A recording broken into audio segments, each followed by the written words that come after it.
Let's go to work. Oh no, one of these mornings. Gotta click it twice. Kindergarten 3. Wasn't this some sort of quasi horror, very uncomfortable sort of thing? They've managed to reach a third iteration.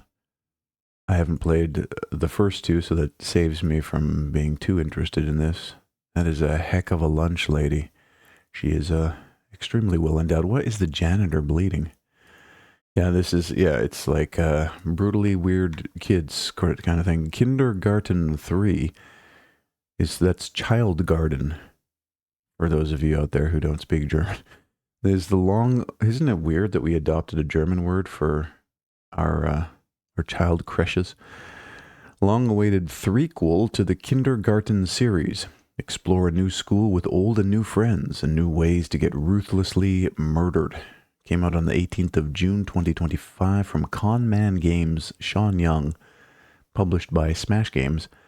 They want $26 for this, milking the fan base, milking the heck out of them. But when the first game released, it was like $10, and that wasn't inflation. All right, it's Wednesday, and the kids have been sent to yet another new school filled with mystery and violence. Green goo is seeping out of every corner. The principal and other kids have gone missing. The teacher speaks only in rhyming songs, and there's a gator in the pond. Typical kindergarten things. It's up to you to help everyone and figure out what's going on. There's Austin, Emmy, Davy, Alice, the nurse, Miss Lovelet, and Regis, former janitor who has mysteriously risen to become the principal. Weird. /list. Okay, I guess that's the end of your list. New places, new assignments. I would hope so with the third version of this. Again, never played the first two. If I ever do, there's a third. Rematch. Little soccer game. Oh, was it actually stylized? Fortnite soccer? I actually played Fortnite last night for the first time in like 6 years.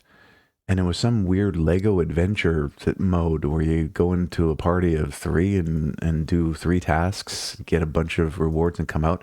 It was the most sterile game design by numbers experience I've ever had. This reminds me of that car soccer game, Rocket League, in a bad way. But yeah, this Fortnite mode, like, I think Fortnite is basically game development distilled down to an industrial level sort of output, right? In the end of the day, I would wonder, every player must scratch their heads going, why am I playing this? Control one player on your team and compete in fast-paced 5v5 matches from an immersive, red flag, third-person perspective. Team up with your friends and join the action. Came out on the 19th of June from Slowclap. Self-published along with Kepler Interactive. Oh, it's on Game Pass. It's been on Game Pass since December 4th, 2024. Okay. They want $38.99 for it, although 2 games got you with a slightly deeper discount. And apparently, was it in early access? I don't know. Base, Elite, and Pro. Third-person camera, 1-player control. Observe the action, position yourself, execute perfectly. Every decision matters, and relying on your teammates is essential to prevail, so you can't switch between, okay? Skill-based gameplay. There's no player stats. Victory is only about player skill and tactical. So they saw Rocket League and were like, well, what if this car soccer was actually soccer? Or, sorry, football for you Europeans, if you're European out there. Incredible football twist with an arcade, or sorry. Let's try that again. Wake up. Credible football with an arcade twist. Feel like an amazing athlete, something you'll never be as long as you continue to sit there and play Marvel Rivals all night until your eyeballs fall out. Easily performing all the iconic moves of football. Non-stop action. No fouls, no offsides, no pauses, no time to rest. Accessible mechanics with a lot of depth. Team-based online gameplay so you can get extra toxic with random strangers on the internet who will blame all of their failings on you. Competitive mode and seasonal content. I'm good. I wasn't that big into Rocket League. I wouldn't actually be big into Socket League. You can actually play in space. Looks good, though, for what it is. All right, Raidu Remastered, The Mystery of the Soulless Army. What in the weebaslop is this? Is this one of them Persona game? This a Persona type game? This creature looks familiar. Isn't that Jack Frost? See, I do know the games. Yeah. Aggie. It's like a digital devil saga. One of those. This was. I always felt that this was Pokemon for adults. Instead of cute weird animals, you collect demons, and then you do your summons on them. I mean, it looks okay. It's definitely the Japanophile stuff. Interesting. The story of apprentice detective and devil summoner extraordinaire Raido Akuzo Noha, the 14th, returns in this remastered classic. Call upon your demons to solve supernatural mysteries and dispose of enemies. Came out on the 18th of June from Atlas and Sega. Uses de novo. Uh-oh. I mean, I think the only thing that's going to stop me from playing this is the $65 price tag on a game that's how old? And you just put a new skin on it? Okay. It's like you trot out the old classic car. Video games are not classic cars. Okay. They're not rebuilding the body and shoving it off a new assembly line. They're taking... all the hard work has been done. The game has been proven. Okay? You sit down with your artists and crank out another set of fresh assets for 2025. You do a little tinkering under the hood, and then you try to sell it for more than it was at launch. It's just gross. It's greed. It's like, I mean, I respect it because it's part of the game when you're a game developer and a successful one, that you have this back catalog of stuff that you can endlessly milk forever for every new successive generation. And the only people who will complain about the old price tag are people who either missed it the first time or played it the first time. Just old boomers like me. Boy, can I get through the actual marketing copy to the game? I mean, I think I get it. It's collect some demons and then play a bunch of Pokemon-like battles. Am I even allowed to say that without getting sued by Nintendo? An enhanced yet faithful remaster. Revamped visual, audio, and combat enhancements. Oh, modern VO, more stuff for me to turn off and not care about. Brand new UI, that's nice though, I guess. Expanded 3D environments, invites veterans and newcomers alike. Good, whatever. A fantastical Taisho era adventure. 1930s era Tokyo. And there's the Dark Realm. And there's 121 demons to summon. And I guess there's probably synergies, like that was part of the devil summoner, demon summoner thing. You could like meld the demons together.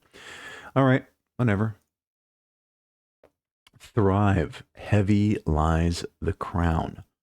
Look at all of these resources you can have. Okay. So is it a city builder with combat? This is kind of like a lot of these, like, I don't know, combat's in there, but it's incidental.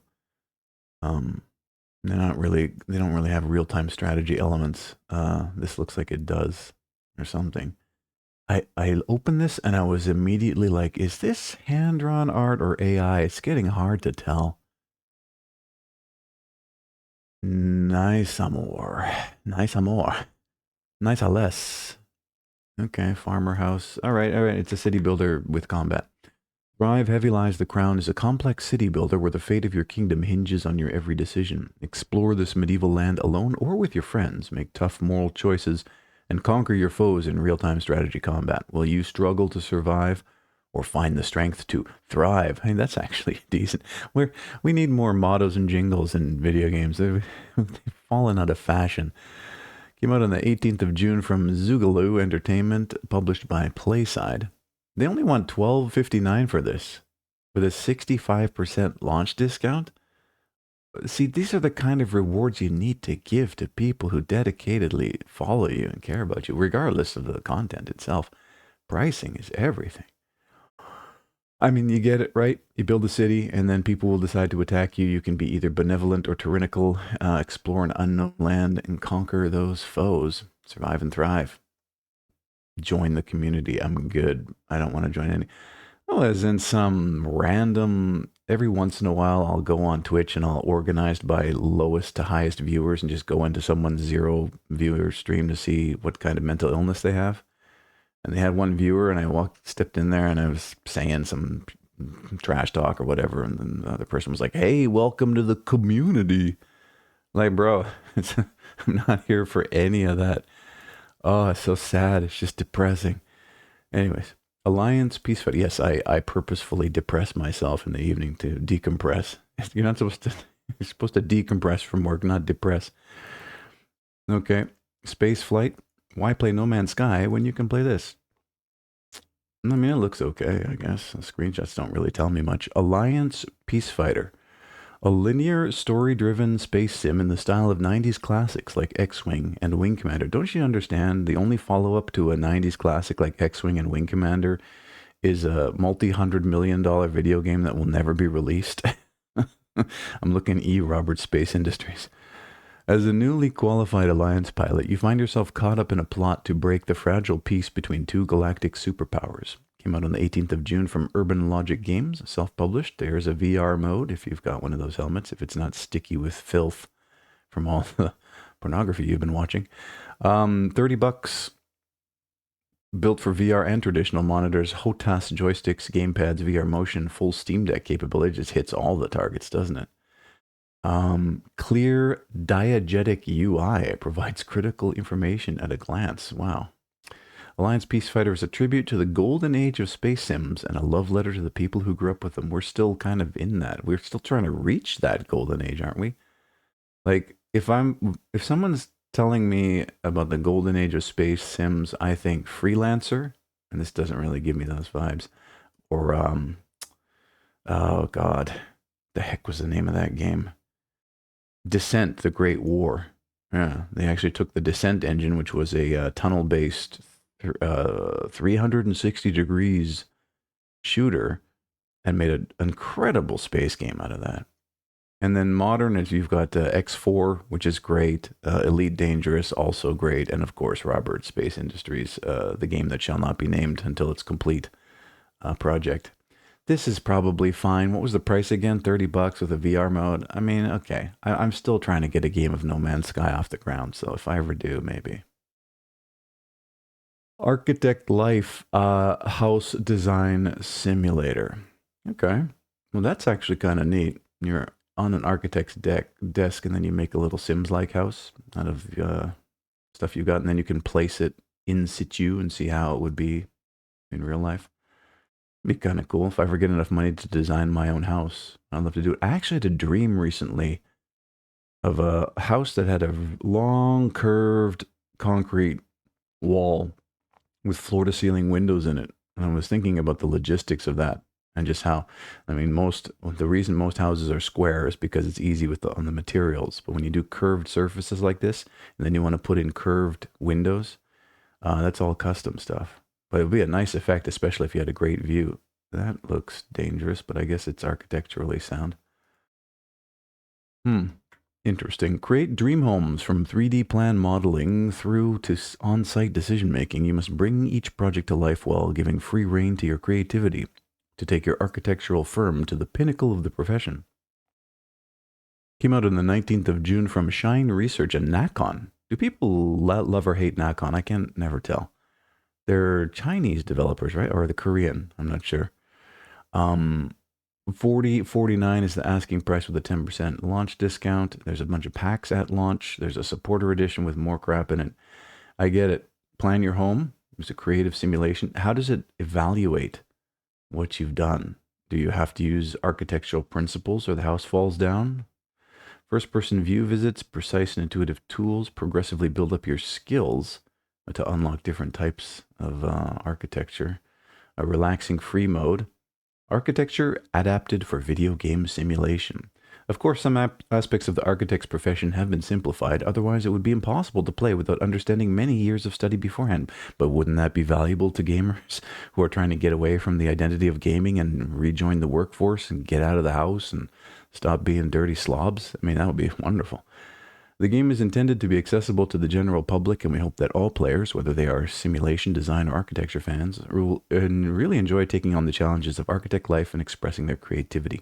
You know what would have been really great, Nakon? A demo. $40 to figure out if this is any good. I have a sinking suspicion, though, this will be on a deep, deep discount within a year, or free on Epic Games or something like that. So I'll keep my eye on it. I'm curious to see just how they implemented it. Yaoling Mythical Journey. Oh, it's Chinese Don't Starve. Is that what it is? No, it's turn-based combat, so it's just flat assets, 2D, 3D sort of thing. They call this 2.5D. I don't know. I guess if you want to call it that, it's 2D, 3D. It's 2D assets on a 3D background. Put on a little depth of focus, and you're fooling people into thinking you've done something new and interesting. Yaoling Mythical Journey is a creature-collecting Eastern fantasy RPG featuring a world filled with rich stories and unique Yaolings. Here comes Nintendo, watch out, take cover. Tasked to uncover a mysterious evil, you embark on a journey with your Yaolings, forming new relationships, friendships, engage in intense battles, and face countless challenges. Came out on the 19th of June from Rayaka Studio, self-published, alongside NPC Entertainment. There is a demo, at least. They only want $20 for it at launch, appropriately priced. And there's a roadmap. Of course, when is the end supposed to happen? Was this the end? This is the 1.0. You got to take this stuff off. If you're going to... It's wild that they'll hit the publish button and they'll just keep stuff up that makes it look like it's still in development. I guess I understand you're so excited to start making money, right? Okay, so how is this different from Pokemon? Yeah, it's not. Presentation's slightly different. But there's 301 types of Yaolings to collect. And it's more of a... what would you call this? It's not really JRPG. Geez. I don't want to say Plants vs. Zombies. It's, God, like the Heroes of Might and Magic kind of thing. I think you just array your creatures in the battles, and then you do turn-based combat. That's my assumption anyways. I'm making a lot of assumptions here. Dangerous demon lords to fight. Unfold your story. The magic of charms. What is the magic of charms? Knowing the right time and place to use charms is an essential skill as a Yaoling keeper. Oh, so these are just the magic spells that you would cast in Might and Magic. All right, I'm good. Crown Gambit. Okay, it's a card battler with this style of art. What was that last game I played that was like this? I can't remember the name of it. Oh, it had some Polish name. It was really good. Lutig the Candle. Oh, they're leveraging a bit of that Dark Souls aesthetic. Okay, is this hand-drawn? I don't know. It's interesting. There's a story involved. Oh, I started playing Blueprints yesterday morning too, just a little bit since I've got Game Pass on PC. It is good. It's very good. It's innovative. If you like puzzle games, it's a puzzle within a puzzle, meta puzzle kind of thing. Yeah, this is kind of neat.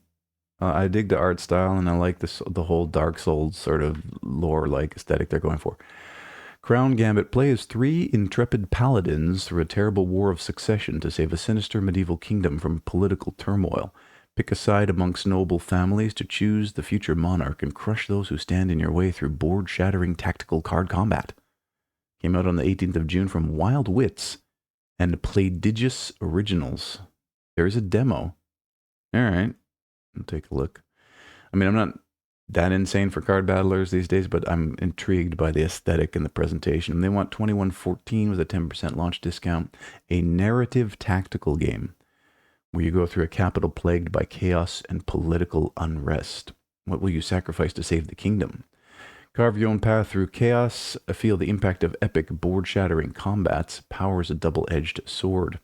So influence Modred's fate. Choose your allies and enemies carefully to unveil the story's many twists and turns. Play as a team of 3 fearless paladins. Face low-life bandits. Channel the dark powers of the ancestral grace to deliver powerful blows. But be careful. This magic's influence might have more of a hold on you than you think. Journey through a mysterious dark fantasy universe inspired by Celtic and Breton folklore, full of eldritch mysteries. Enjoy bold, expressionist, hand-drawn illustrations by Gobert. Who's Gobert? And a haunting medieval soundtrack with a modern twist. Okay, well, they're claiming hand-drawn, so cool. I'll check it out. See, I don't hate every game. Only 95.86% of them.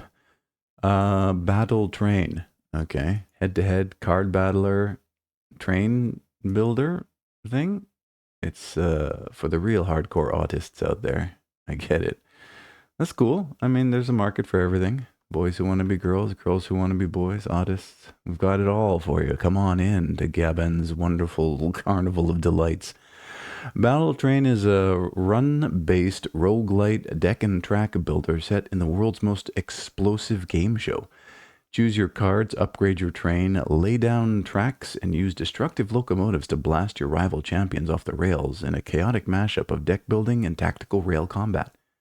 Came out on the 17th of June from Terrible Posture Games, Nerd Ninjas, published by Bandai Namco. Oh, so this is their indie arm, I guess? They want $24.29 for it with a 10% launch discount. So you get cards, and then you use the cards to build your tracks and your trains. And then you choose Mayhem. Let's play some Battle Train. Ah! Join the most chaotic game show ever. Okay. Demo would have been great. Whether you're in it for the 15-hour story mode or 101 hours of replayability, Battle Train is a tale of redemption, rivalry, and rekindling your creative passion through destruction. I've done that twice in my life, in real life. I don't know. It's a curious one. I never really got a sense of what exactly you do. But I assume deal 10 damage to a 2x2 area. Like, I assume you're trying to build the track to combat the other player's train, and in the meantime you have all these extra effects. Yeah. Okay. Alright. I'm curious. I wish there was a demo. Next. 10S Forever? Or is it iOS Forever? Or what is it? It's Breakout?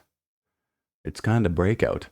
There's another game coming that people are losing their minds for, Ball X Pit. I played the demo. It's pretty shallow, and it's basically Arkanoid with choose one of three things every 30 seconds sort of thing. It's okay. It's fine. There's a demo. Try it for yourself. Don't listen to me. What the hell do I know? Tennis Hell Arcade from Ouch, self-published. They want $8.91 for it. I mean, that seems reasonable. A Tennis Hell arcade game consisting of 8 stages, ruthless boss encounters, 4 difficulty modes, and 2-player local co-op. Concerned with a certain champion whose absence weighs on all our hearts. As you walk this way, remember, things can always go backwards. Thanks for playing. This is like a poem. This isn't developer copy, it's poetry. Chloe.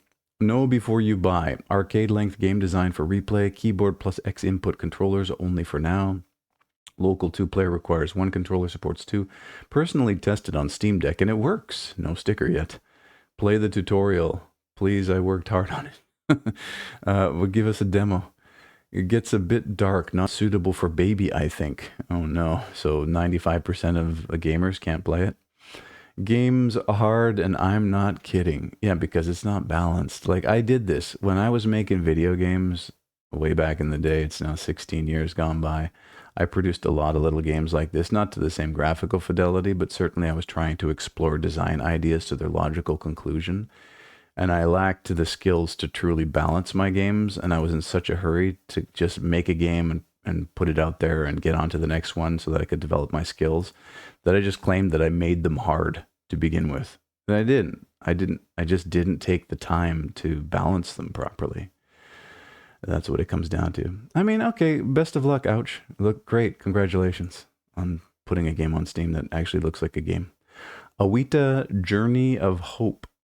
I saw the trailer for this on IGN yesterday. It's a Metroidvania with the female protagonist. Okay, it's not for me. It's a game.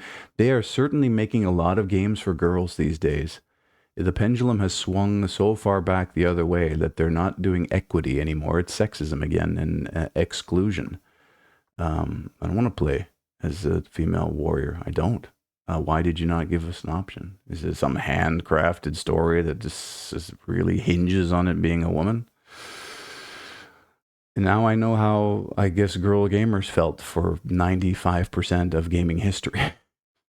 Awita Journey of Hope is a captivating side-scrolling Metroidvania game that follows the remarkable journey of a courageous girl determined to rescue her village from the clutches of a devastating epidemic. You know, I was old enough to play the original Metroid, and when Samus took off her helmet for the first time in that game, I wasn't excited or blown away. I was disappointed and felt betrayed. That's how. So now you know where I'm coming from.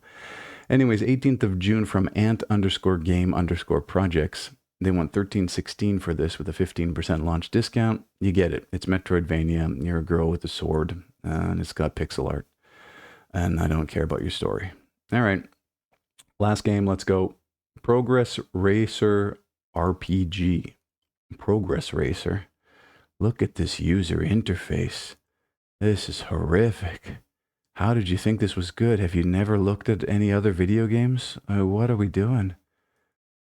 Oh my god. Do you actually play, or what is this? It's outsider art. They'll tell you that, but it's not. It's just someone who doesn't have an aesthetic sense at all. A car upgrading, secret revealing, meta evolving incremental game. Race alongside an obstacle ridden track. Race along an obstacle ridden track to gain a kilometers distance. Then km, it's the currency. Then spend km to level up and build your stats. Hopefully, maybe, possibly save the girl who's madly in love with you. Oh, there's deep lore and a story. Came out on the 17th of June from Cameron Lajevardi and David Elliott. Published by David Elliott because Cameron couldn't press the publish button. They want $7.19 for it with a 20% launch discount. The story made me want to hug my wife towards the end. Playtester. Okay, sure. The distance you travel is your currency. I see. Okay, I get it. And do you actually... It doesn't look like you have any type of control whatsoever. It's a game that just happens, and then you make decisions every once in a while. Choose your preferred build. Maneuver your way around obstacles with handling, or brute force your way through them with armor. Oh, wait, maybe you do actually play. No. Whether you prefer an active playstyle or want to sit back and idle, there exists a build you can enjoy. I find it very hard to enjoy games whose artwork makes my eyes bleed. It's painful to me. Save the girl, some blue-haired little anime chick. I'm good. She can rot. All right. That's it. 17,951 games. Have yourself a fantastic day.